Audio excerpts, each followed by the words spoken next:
बिस्मिल्लाहिर्रहमानिर्रहीम। अस्सलाम वालेकुम डियर स्टूडेंट्स। आज हमारा जो है वो नेक्स्ट प्रैक्टिकल जो कि बहुत ही अहम है वो आपके पास है टू स्टडी। ये एक्सपेरिमेंट नंबर 3 है। एक्सपेरिमेंट नंबर 3 है to study variation of to study variation to study variation of photoelectric current photoelectric current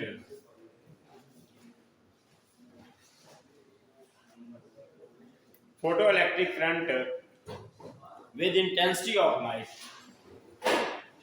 with intensity of light।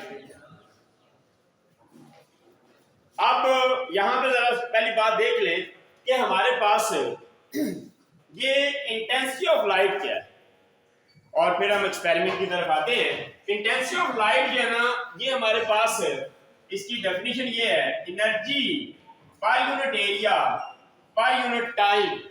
Unit time में यूनिट एरिया पे जितनी एनर्जी जो है वो हमारे पास इंसिडेंट होती है, दैट इज कॉल्ड इंटेंसिटी। अब यहाँ पे हम ये फॉर्मूला नहीं लगाते, यहाँ पे आपने डिस्टेंस की मदद से इंटेंसिटी को देखना है। अगर एक बल्ब हो, मेरी बात सुनिए बेटा, जब बल्ब आपकी तरफ आता जाए तो क्या होता है, उसकी इंटेंसिटी ज्यादा होती जाती है। तो यहाँ पे असल में डिस्टेंस के साथ साथ इंटेंसिटी जो है वो ज्यादा होती जाती है। तो ये इंटेंसिटी जो है that is directly proportional to 1/d²। 1/d² असल में जो है वो इंटेंसिटी के प्रोपोर्शनल होता है। डिस्टेंस का स्क्वायर का रेसिप्रोकल लें तो ये इंटेंसिटी के डायरेक्टली प्रोपोर्शनल है। अब इसमें बेटा प्रैक्टिकल परफॉर्म करने के लिए आपको बताया हुआ है कि सबसे पहले आपने सर्किट डायग्राम बनानी है।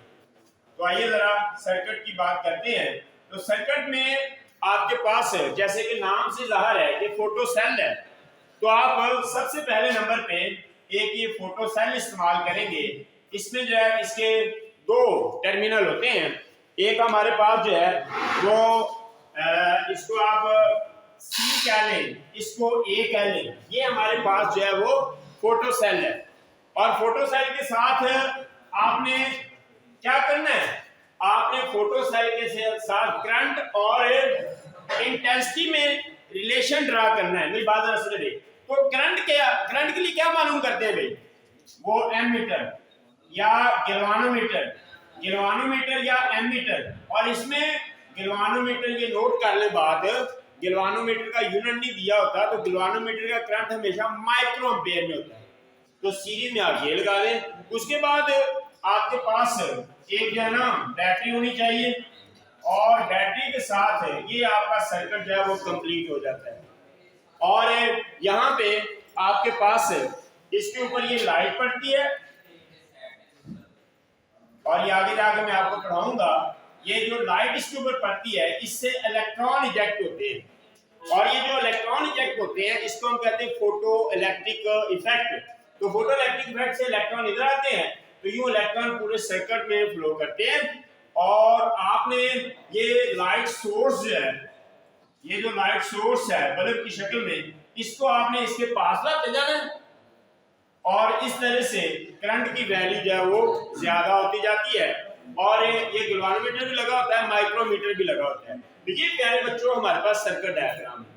सर्किट डायग्राम को क्रैम नहीं करना आपने, सिंपल फोटो सेल बना दें, करंट के लिए गैल्वेनोमीटर या माइक्रोमीटर लगा दें और साथ बैटरी लगा दें। और ये बल्ब जो है वो सोर्स ऑफ लाइट है, जो लाइट आपने यहाँ पे जिसकी इंटेंसिटी निकालनी है। अब इसके बाद आइए जरा इसका प्रोसीजर देखते हैं। तो प्रोसीजर के लिए आपके पास ये एक जो है वो मेरे पास फोटो सेल है। ये सर्किट डायग्राम इसके अंदर सारी लगी हुई है, सर्किट डायग्राम इसके अंदर सारी लगी हुई है। ये मेरा एक्सटेंशन ये इधर दे दें। अब प्यारे बच्चों मैं जरा इसको आपको दिखाने लगा हूं। ये आपके पास ये एक फोटो सेल है। फोटो सेल में मैंने बताया कि ये सर्किट इसके अंदर सारा लगा हुआ है। ये इसमें अगर आप कैमरे की मदद से देख रहे हैं तो ये फोटो सेल लगा हुआ है। ये जहाँ पे ऊपर ये छोटा सा फोटो सेल लगा हुआ है। फोटो सेल के साथ ये वो बल्ब है जिसकी मदद से आपने इंटेंसिटी जो है वो इसकी कैलकुलेट करनी है लाइट की। तो अब ये सारे का सारा सर्किट इस बॉक्स के अंदर लगा हुआ है आपके पास है। और अब आपने इसकी रीडिंग, और ये साथ जो है ये एमीटर लगा हुआ है, माइक्रो एमीटर। अब आपने करना क्या है, प्रोसीजर क्या है? प्रोसीजर ये है, ये जरा इधर इसको लगाना। प्रोसीजर ये है, बड़ा ही आसान काम है। आपने ये स्केल ऊपर लगा हुआ है, ये भी आपको नजर आ रहा होगा। आपने स्विच जो है वो ऑन करना है। आप देख रहे हैं कि यहाँ पे बल्ब जो है वो जलना शुरू हो गया। अब आपने ये इसकी ना लाइन लगी हुई है रीडिंग के लिए। अब आपने ना इसको यहाँ पे ये जो स्केल लगा हुआ है सेंटीमीटर्स में है, तो आपने पहले यहाँ पे ना जी ये 90 के ऊपर इसको करना है। और ये हमारे पास एमीटर है, इसकी रीडिंग आपने नोट कर लेनी है। फिर आपने 80 के ऊपर करना है और फिर ये आपने रीडिंग नोट कर लेनी है। फिर आपने बल्ब को 70 पे करना है, यहां से रीडिंग नोट कर लेनी है। इसके बाद आपने 60 पे करना है और ये आपने रीडिंग नोट कर लेनी है। फिर आपने 50 पे करना है और ये रीडिंग नोट कर लेनी है। फिर आपने ये 40 पे करना है और इसकी रीडिंग नोट कर लेनी है। फिर आपने 40 पे और इसकी रीडिंग नोट कर लेनी है। इस तरह से आपने 6-7 रीडिंग ले लेनी है। तो ये काम, ये इसका प्रोसीजर है। प्रोसीजर बड़ा सिंपल आपको बताया है। दोबारा मैं रिपीट किया, ये ऑपरेटर्स है, सारा सर्किट डायग्राम इसके अंदर लगी हुई है। आपने वो स्विच लगाएंगे तो ये बल्ब आप देखने जल रहा है, ये लाइट यहाँ से निकल रही है। अब आपने ये डिस्टेंस को यहाँ रख के 90 पे करंट मालूम करना है, 80 पे करंट मालूम करना है, 70 पे करंट मालूम करना है, 60 पे करंट मालूम करना है, और ऐसे आपने ये सारी रीडिंग ले लेनी है। यही जी सारा इसका प्रोसीजर है। इसके बाद अगला जो काम होता है वो हमारे पास है observations and calculations. Observations and calculations. Observation calculation में इस टेबल को भी आसानी से आप याद रख सकते हैं। आपने क्या क्या दो चीजें मालूम की हैं। आपने मालूम किया है आई और आपने मालूम किया है डिस्टेंस, और फिर इंटेंसिटी के लिए क्या निकाला है आपने 1/d स्केल। तो इतने कॉलम बना ले। नंबर ऑफ ऑब्जर्वेशन हर एक में होता है, नंबर ऑफ ऑब्जर्वेशन हर एक में होता है। इसके बाद आपने क्या निकाला जी डिस्टेंस, और डिस्टेंस जो है वो सेंटीमीटर में है, पहला कॉलम बन जाएगा।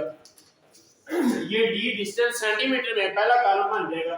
दूसरा जो है वो आपने करंट मालूम किया है, करंट माइक्रो एम्पेयर में, आई माइक्रो एम्पेयर में। और उसके बाद इंटेंसिटी के लिए मुझे क्या चाहिए 1/d स्क्वायर।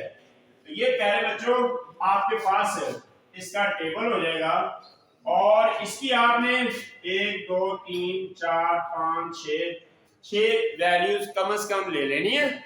और इसके बाद आपने चूंकि वेरिएशन को स्टडी करना है तो आप ग्राफ प्लॉट कर लेंगे, करंट और 1/d स्क्वायर के दरमियान में। और 1/d स्क्वायर जो है ये आपने अलोंग x एक्सिस लेना है और i जो है वो अलोंग y एक्सिस लेना है। तो आप ये देखेंगे कि ये ग्राफ हमारे पास है, ऐसे स्ट्रेट लाइन आ जाएगा। और ये स्ट्रेट लाइन क्या बताता है, ये रिजल्ट भी 1 नंबर का होता है कि जो i है that is directly proportional to 1/d square. जो इंटेंसिटी है ये 1/d स्क्वायर इंटेंसिटी है, करंट के डायरेक्टली प्रोपोर्शनल है। तो ये प्यारे बच्चों हमारे पास ये वाला एक्सपेरिमेंट नंबर 3 है। इसका ग्राफ भी इंशाल्लाह नेक्स्ट लेक्चर में बनाएंगे और आप इसे आगे नेक्स्ट लेक्चर में परफॉर्म भी करेंगे। तो इस तरह से परफॉर्मेंस के बाद जो आपकी रीडिंग्स आएंगी उनसे हम इसका ग्राफ ड्रा करेंगे। तो ब्रीफली इसको जरा सुन लें कि ये सर्किट डायग्राम है। सर्किट डायग्राम इसके अंदर लगी हुई है आपने डी और आई मालूम करना है और टेबल में आपने डी आई और 1/d स्क्वायर निकालना है। अब इसके बाद आपने ग्राफ ड्रा करना है 1/d स्क्वायर और आई के दरमियान में ग्राफ स्ट्रेट लाइन है और ये क्या बताता है कि इंटेंसिटी करंट के डायरेक्टली प्रोपोर्शनल है। तो ये प्यारे बच्चों हमारे पास आज का लेक्चर है। इसके बारे में कोई भी आपके सवाल हो तो वो आप ये पूछ सकते हैं। Any question from anywhere? Yes, you stand up, खड़े हो गए जी, आप पूछें जी। ये जी गैल्वानोमीटर या एमीटर हमेशा सीरीज में लगता है और वोल्ट मीटर पैरेलल में लगता है, इसलिए ये सीरीज में लगेगा, पैरेलल में नहीं लगेगा। ये दुनिया का कोई भी सर्किट हो तो जो एमीटर है वो हमेशा सीरीज में और वोल्ट मीटर हमेशा पैरेलल में आता है। तो अगर कोई मजीद आपके क्वेश्चन हो तो वो बेटा आप जो है world of physics professor Mohammad Aslam के नाम से यूट्यूब पे जाएं और कमेंट्स में आप पूछ सकते हैं ताकि जो है वो कोई भी आपका सवाल अधूरा ना रहे।